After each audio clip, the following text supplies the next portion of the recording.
Bienvenidos al estudio de los circuitos eléctricos cuando estos son alimentados por una fuente de corriente alterna. Un generador de corriente alterna es aquel cuya salida en la fuerza electromotriz es de este tipo, una función senoidal. SUM es la amplitud o fuerza electromotriz máxima. Omega es la frecuencia angular en radianes por segundo y F es la frecuencia en hertz. Y tenemos esta relación entre frecuencia angular, frecuencia y período. Recordemos que un generador es un circuito, una bobina que está rotando en un campo magnético y a través de la ley de Faraday se produce una fuerza electromotriz inducida y que ya habíamos visto que hay de estas generando una FEM de ese tipo. Vamos a estudiar lo más sencillo, un circuito RLC, un resistor, un inductor y un capacitor conectados en serie. Y este arreglo conectado a un generador de corriente alterna. En general tendremos cualquier circuito, podemos reducirlo a una red en serie RLC. Si la fuente que tenemos conectada es un generador de corriente alterna con una FEM SUM seno de omega t, la corriente también será de corriente alterna y su M seno de omega t menos phi. Aquí tenemos una representación gráfica de esas funciones trigonométricas donde en general y su M es la amplitud de la corriente, es la señal que se presenta ahí en azul, y phi es un ángulo de desfase entre la FEM y la corriente, tal como se muestra aquí en las señales rojo y azul. La señal roja es la FEM y la señal azul es la corriente. Entonces, esto consiste en determinar la amplitud de la corriente, es decir, I sub M, y el ángulo de desfase entre la corriente y la FEM, en función de los parámetros del circuito R, L, C, omega.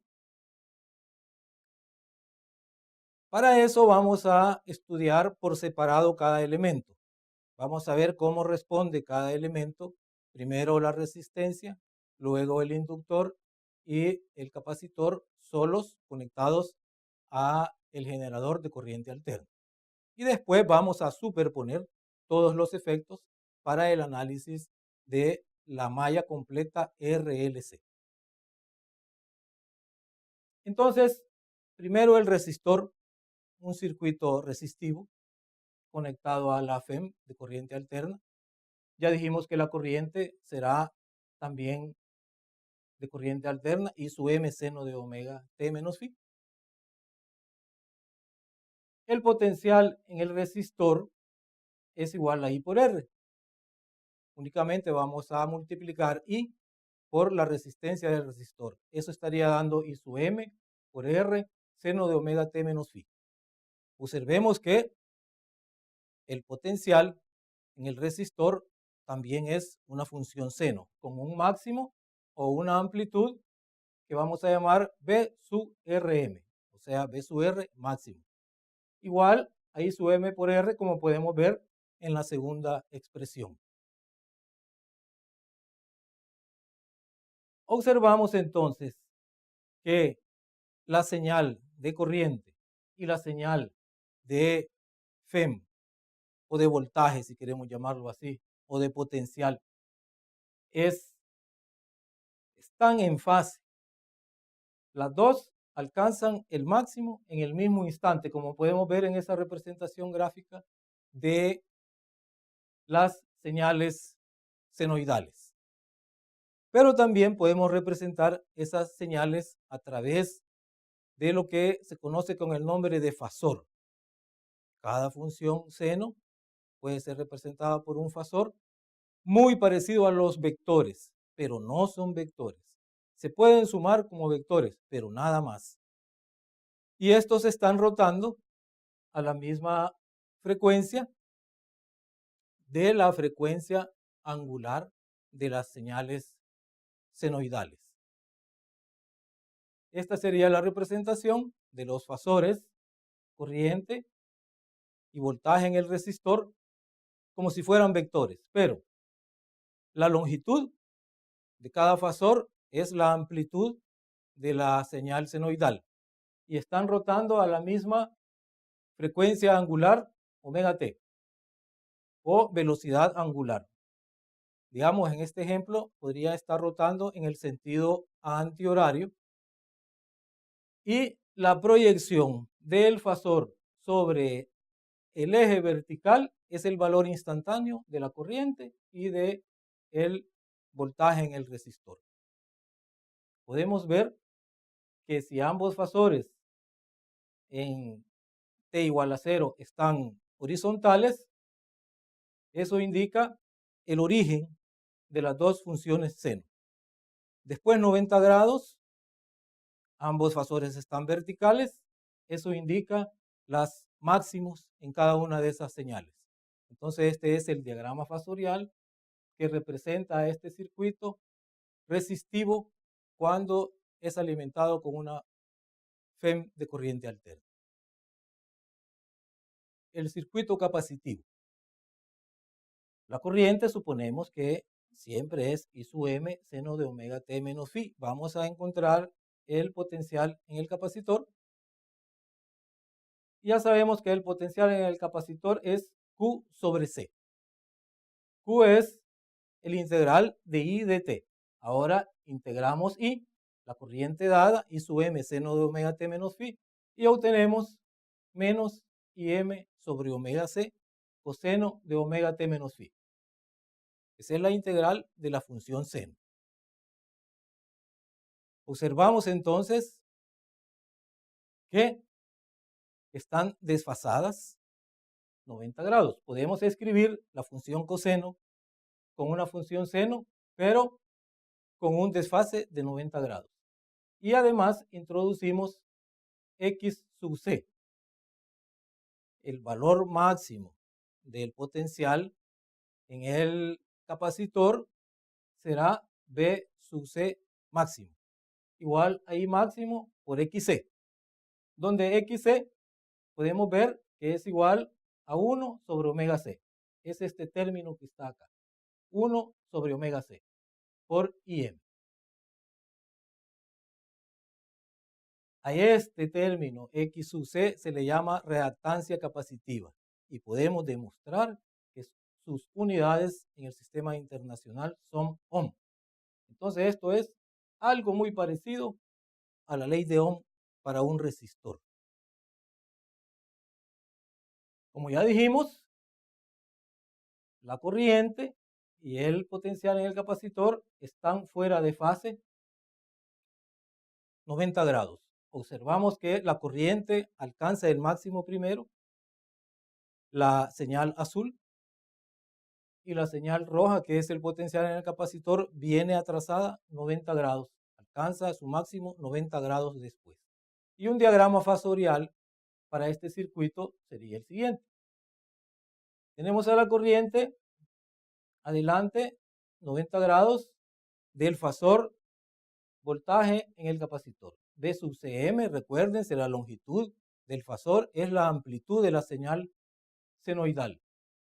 Ambos están rotando a la misma velocidad angular omega. Y de nuevo el valor instantáneo de las señales I y B sub C es la proyección de cada uno de los fasores sobre el eje vertical.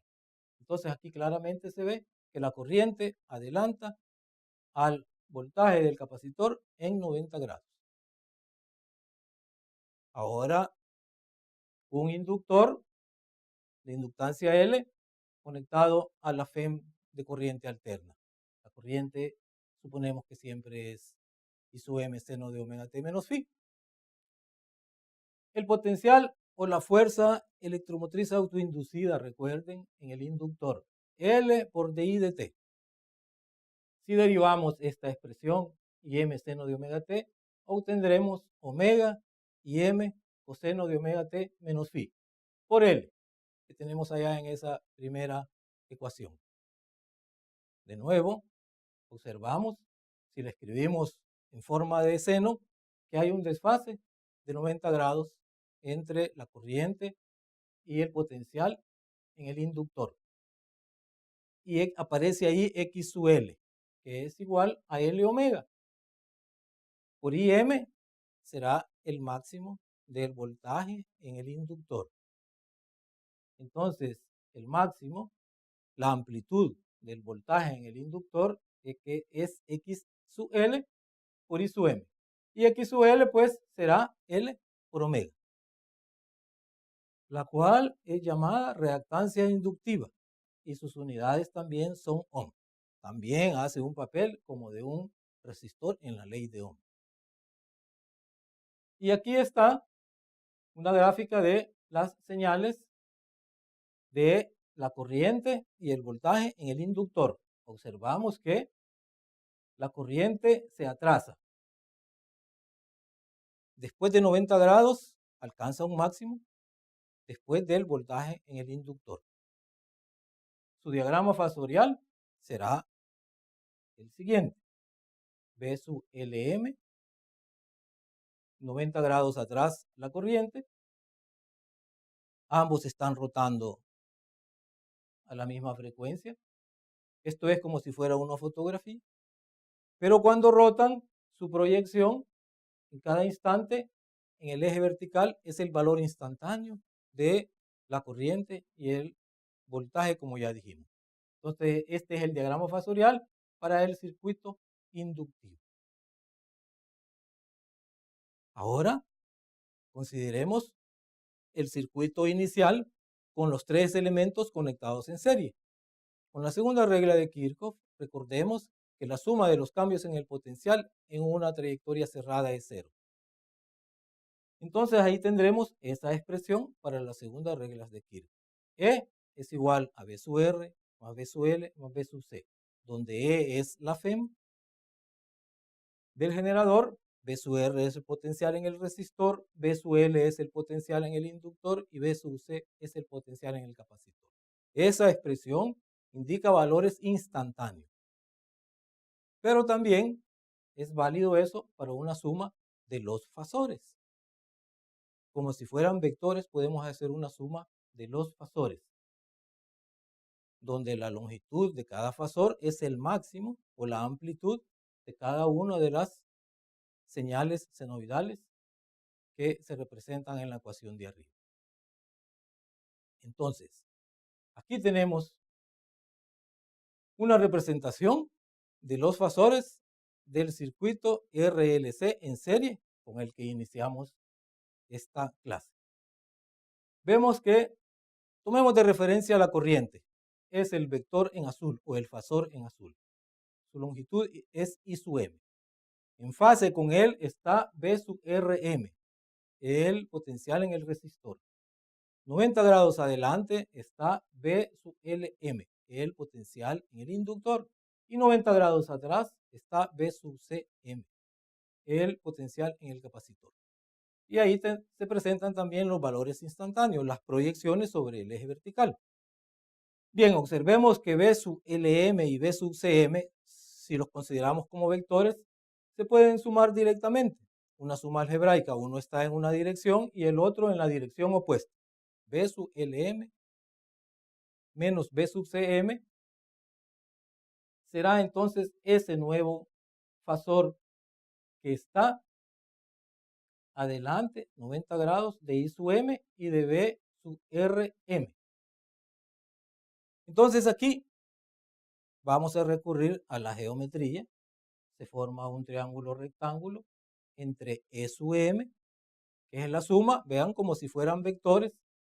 E sub M es la suma de B sub Rm más este otro que es B sub LM menos B sub CM, que resultó de allí abajo.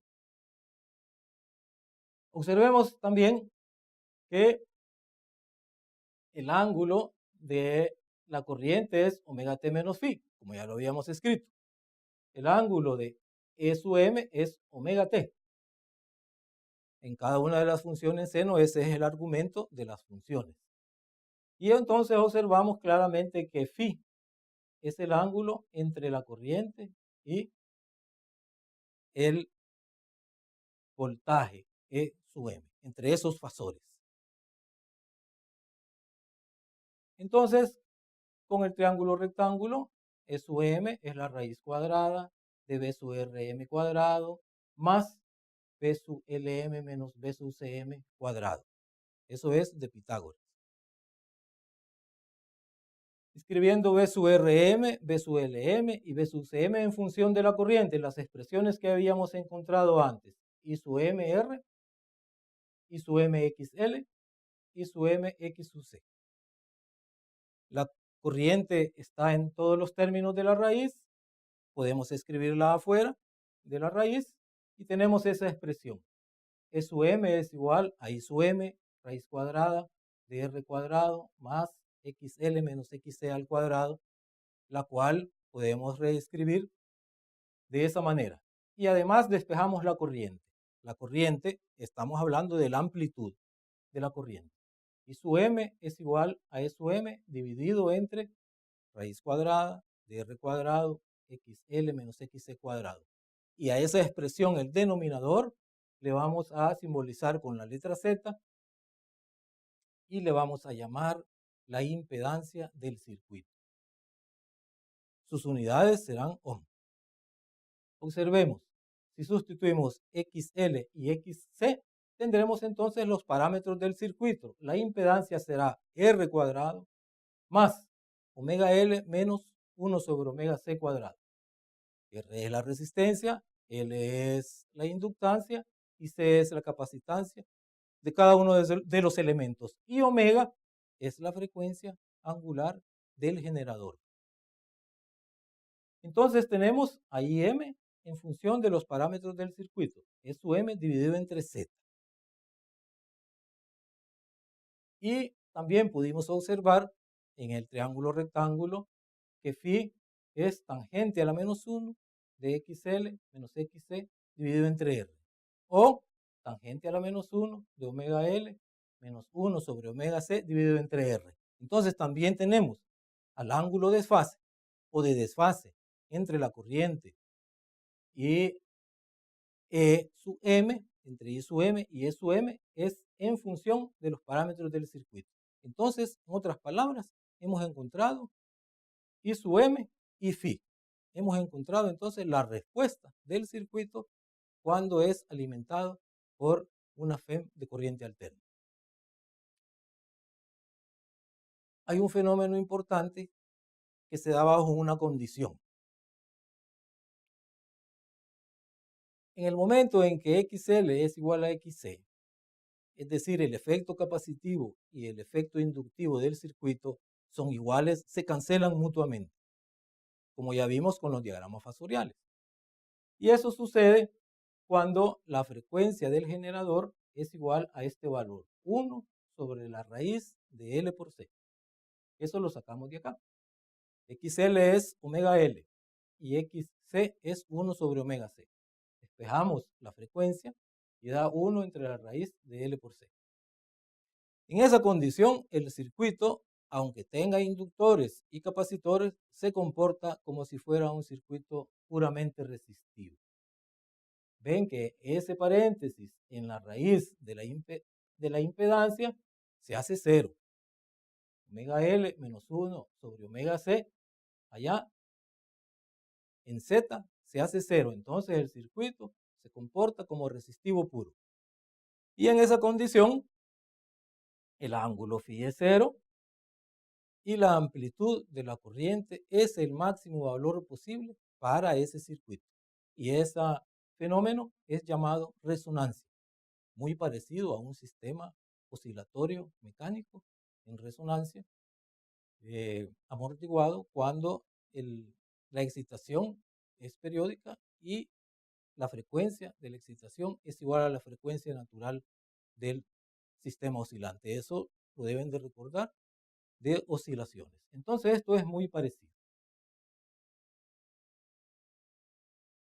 Agradecidos por su atención.